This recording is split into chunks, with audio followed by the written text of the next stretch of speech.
Grid after small win. जब trader को छोटी विन मिलती है तो ट्रेडर के दिमाग में ये बात आती है कि आज का दिन तो मेरा है, यहीं से ही ग्रीड स्टार्ट होती है। एग्जांपल समझाता हूँ। आज हमबाद ने एक ट्रेड ली, परफेक्ट क्लीन सेटअप पे मार्केट ने अच्छा मूव दिया, प्रॉफिट बुक किया एंड अपने फ्रेंड्स को फ़ोन किया, उसको मैसेज किया आज मार्केट बहुत इजी है एंड सेकंड ट्रेड ली बिना कंफर्मेशन के एंड वो सारा प्रॉफिट गवा बैठा। क्यों? ईगो की वजह से, मार्केट को चेस करने की वजह से।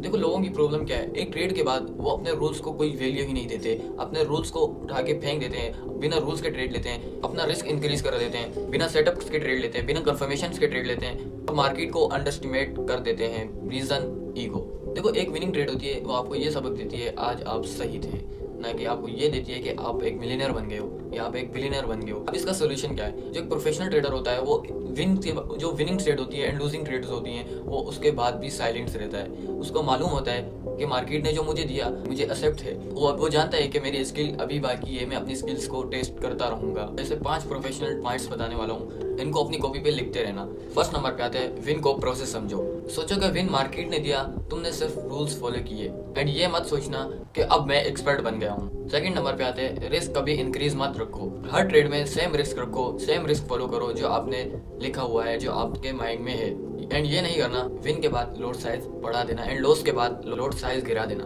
एंड थर्ड नंबर पे आते हैं जो रूल प्लान लिखे हुए हैं उसको फॉलो करो।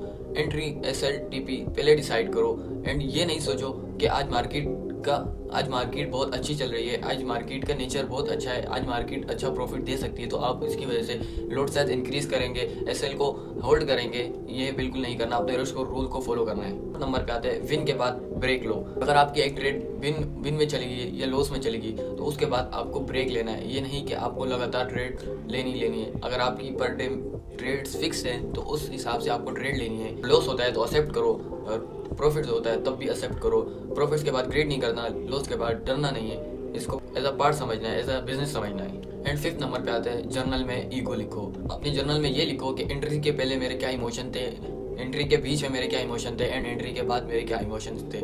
आपने ये नहीं लिखना खाली एंट्री टीपी एक्सेल लिखना है, आपको साइकोलॉजी के पार्ट्स भी लिखने हैं, आपको स्किल्स के पार्ट्स भी लिखने हैं। फाइनल बात, मार्केट कभी ईगो बर्दाश्त नहीं करती। जो ट्रेडर विन और लॉस के बाद भी रिलैक्स रहता है, मार्केट इसी को रिवॉर्ड करता है एंड वही लॉन्ग टर्म तक सर्वाइव करता है। Thank you for watching video. Okay bye guys.